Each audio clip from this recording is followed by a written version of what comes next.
India 50 के बाद इस समय की बड़ी खबर आपको बता देते हैं। टीवी एक्टर आलोकनाथ पर एक और महिला ने आरोप लगा दिया है। टीवी और सिनेमा में काम कर चुकी एक्ट्रेस संध्या मृदुल ने आलोकनाथ पर उत्पीड़न का आरोप लगाया है। संध्या ने ट्विटर पर एक पोस्ट शेयर की है जिसमें उन्होंने लिखा है कि करियर के शुरुआती दौर में आलोकनाथ ने उनका उत्पीड़न किया था। घटना के बारे में बताते हुए संध्या मृदुल ने लिखा है कि कोडाईकनाल में वो एक सीरियल की शूटिंग कर रही थी जिसमें आलोकनाथ संध्या के पिता के रोल में थे। एक दिन शूटिंग के बाद सभी लोग डिनर पर गए जहां आलोकनाथ ने नशे में उनके साथ बदसलूकी की। इतना ही नहीं, जब संध्या उठ के कमरे में आई तो आलोकनाथ कमरे के अंदर तक आए और उन्हें पकड़ने की कोशिश की।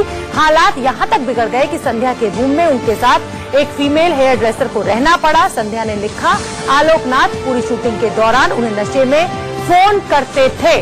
तो अब एक और विनीता नंदा के बाद फिल्म मेकर विनीता नंदा ने पहले आरोप लगाया था आलोकनाथ के ऊपर और अब संध्या मृदुल सामने आई। तो आप देख सकते हैं आलोकनाथ बीच में है और दोनों तरफ, एक तरफ विनीता नंदा और एक तरफ संध्या मृदुल। आरोपों के घेरे में है आलोकनाथ, हमेशा उनकी बाबूजी वाली इमेज रही और अब संध्या मृदुल भी खुलकर सामने आ गई है और उन्होंने ट्विटर पर अपनी एक पोस्ट शेयर की और उसमें लिखा है कि किस तरह से आलोकनाथ ने उनका हैरेसमेंट किया, किस तरह से उनका यौन उत्पीड़न किया गया। हमारे साथ हमारे सहयोगी अभिषेक शर्मा जुड़ रहे हैं। अभिषेक, पहले विनीता नंदा सामने आई थी, अब संध्या मृदुल सामने आई है, लेकिन एक बात तो ये समझनी पड़ेगी कि मीटू कैंपेन का जो पर्पस था वो कहीं अब पीछे छूट गया है और ये जो गेम है ये बहुत डर्टी हो चुका है।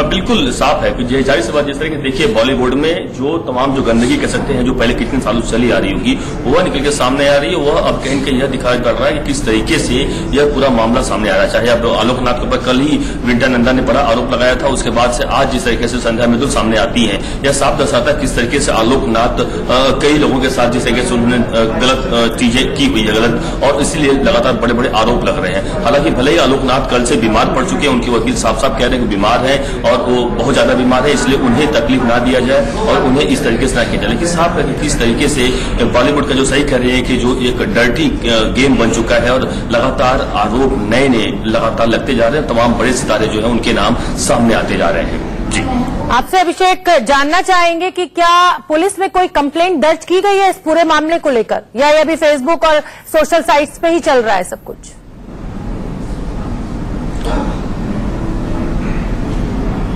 बिल्कुल, देखिए बड़ा दिलचस्प है कि सबसे खास बात है कि जो भी कैंपेन चल रहा है मीटू का वो सिर्फ और सिर्फ ट्विटर के जरिए फेसबुक के जरिए चल रहा है। जितने भी लोग, मैं विनीता नंदा के पास जब हमने इंटरव्यू कल किया उनसे बातचीत हमने की, या है जो मृदुल संध्या की बात करें, कोई भी अब तक पुलिस के पास नहीं गया है, पुलिस के पास शिकायत दर्ज नहीं कराई है। सिर्फ ट्विटर के जरिए फेसबुक के जरिए ही एक कैंपेन चलाया जा रहा है, उसके जरिए लोगों पर आरोप प्रत्यारोप लगाए जा रहे हैं। लेकिन ये जरूर सोचना समझना होगा, भले ही इतना पुराना मैटर हो मामला है, लेकिन पुलिस के पास जाना चाहिए, कानून का सहारा लेना चाहिए। कानून का सहारा अब तक ये लोग क्यों नहीं ले रहे हैं, यह भी बड़ा सवाल है। लेकिन हाँ, जो भी बड़े आरोप लग रहे हैं, कम से कम मीटू कंपनी के जरिए कम से कम जो भी घटनाएं पहले ही हुई हो वो सामने आ रही हैं, यह भी बड़ा जरूरी है। लेकिन इस पर मामले पर यह भी जरूरी होता है कि पुलिस के पास जाए, कंप्लेन करें और ऐसे जो लोग भी गलत रहे हैं इस पर इंडस्ट्री में है उनके खिलाफ कड़ी कार्रवाई हो, सजा भी मिले उन्हें। जी, बहुत बहुत धन्यवाद अभिषेक आपका इस पूरी जानकारी के लिए।